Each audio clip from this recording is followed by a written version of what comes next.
Todavía recuerdo el momento exacto en el que abrí ese sobre, porque desde ese segundo nada en mi vida volvió a sentirse normal.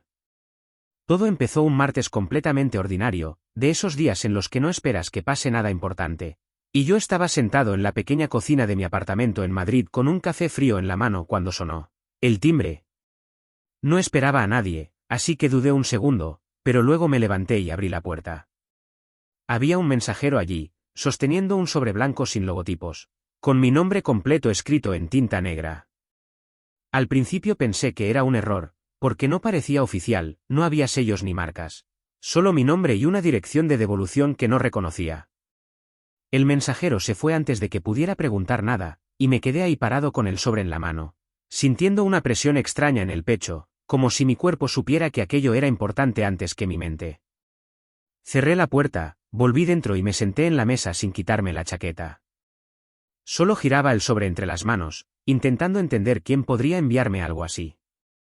Y cuando finalmente lo abrí, había una carta y un conjunto de documentos legales.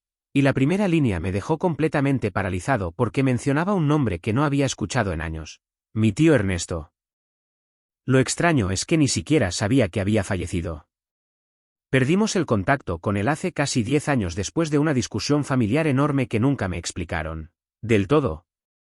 Lo único que sabía era que se había ido del país, y después de eso, mis padres dejaron de hablar de él por completo. Era como si lo hubieran borrado de nuestra vida. Ver su nombre otra vez se sintió irreal, casi como leer sobre un desconocido, hasta que seguí leyendo y entendí que no era solo una notificación. Era un testamento. Y, al parecer, yo estaba incluido. Al principio incluso me reí, porque pensé que era una estafa o un error.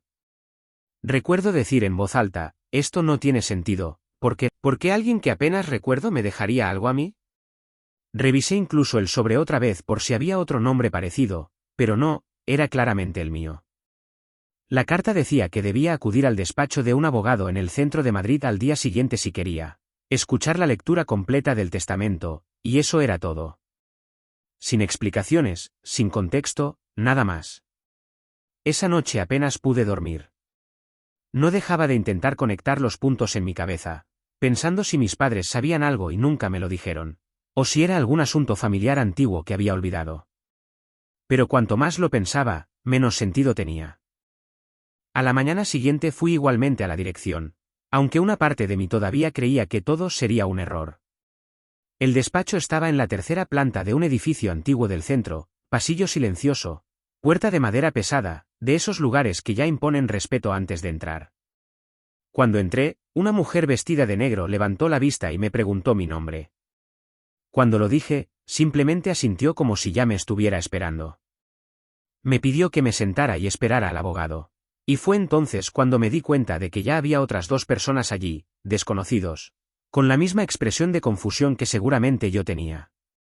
Y en ese momento entendí que aquello no era solo sobre mí.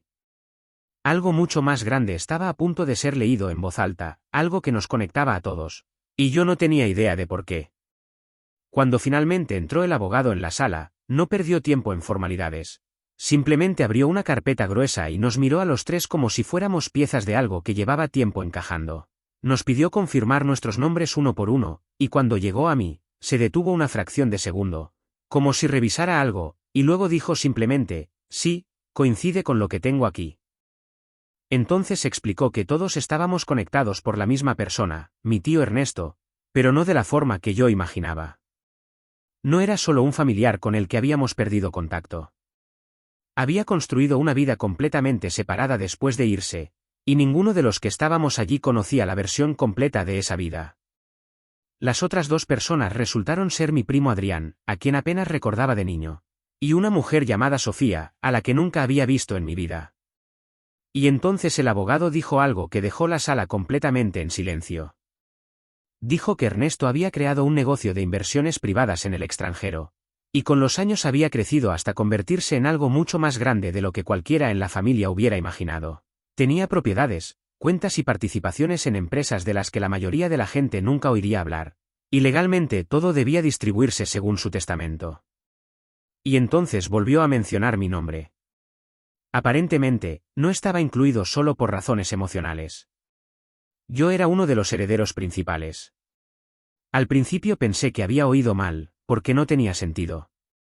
Yo había llevado una vida completamente normal, trabajando en un empleo ordinario, sin nada especial, sin conexión con nada de eso. Así que le pregunté directamente si había algún error, porque yo. Y entonces abrió otro documento, uno escrito personalmente por Ernesto, no un formulario legal, sino una carta adjunta al testamento. Empezó a leer fragmentos en voz alta, y Ernesto explicaba todo con sus propias palabras. Después del conflicto familiar de años atrás, decidió alejarse completamente porque no confiaba en cómo se estaban manejando las cosas en ese momento. Pero en lugar de cortar todo emocionalmente, había seguido de lejos la vida de ciertas personas. Nos había observado, no de una forma extraña, sino a través de registros públicos, actualizaciones ocasionales y contacto indirecto con familiares lejanos que nunca nos dijeron que seguía con vida. Y según él, nos eligió a los tres por razones muy concretas. Adrián, porque había sido constante y responsable incluso después de crecer en un entorno familiar roto. Sofía, porque había estado completamente fuera del conflicto familiar, pero sin saberlo lo había ayudado una vez años atrás cuando él estaba enfermo y viajaba con otro nombre. Y yo, porque, según él, había rechazado repetir los mismos patrones que destruyeron a la familia en primer lugar.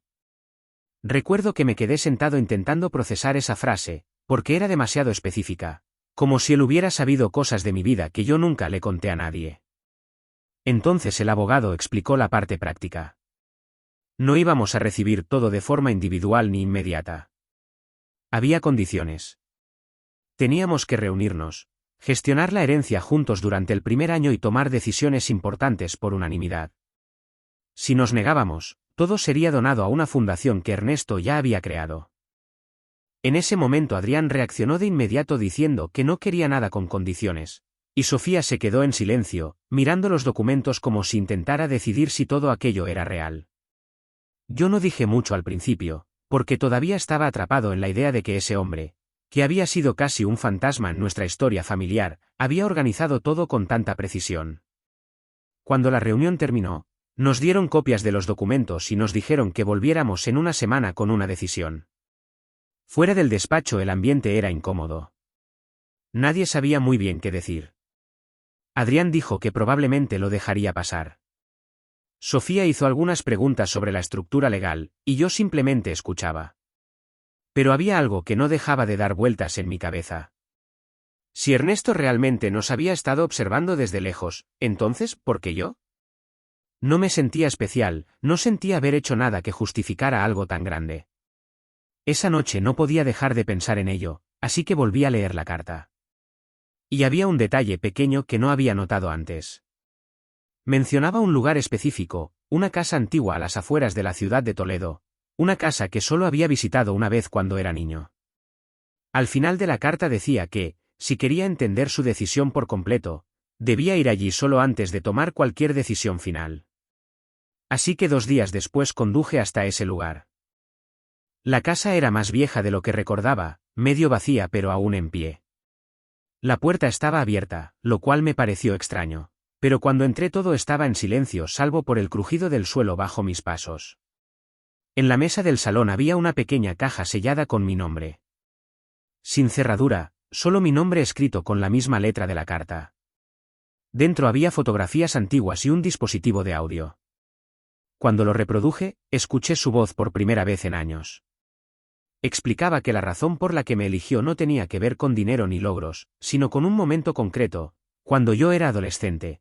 Me negué a mentir en una situación familiar que habría beneficiado a otros durante aquel viejo conflicto. Dijo que ese momento le hizo entender que yo no repetiría lo que destruyó a la familia antes. Terminó la grabación con instrucciones simples: actuar con justicia, no dejar que la avaricia divida lo que quedaba, y no repetir lo que rompió a la familia en el pasado. No hubo despedida emocional, solo instrucciones. Cuando salí de la casa, Adrián ya estaba esperándome cerca del coche. No sé cómo me encontró, pero dijo que había cambiado de opinión después de leer todo otra vez. Sofía llegó poco después, y por primera vez los tres estábamos allí sin abogados ni papeles entre nosotros. No discutimos. Solo nos quedamos en silencio un momento, y finalmente Adrián preguntó: ¿y ahora qué hacemos? Yo los miré, con la carpeta en las manos, y dije, volvemos y lo firmamos juntos. Adriana sintió, Sofía no se opuso, y los tres caminamos hacia el coche al mismo tiempo.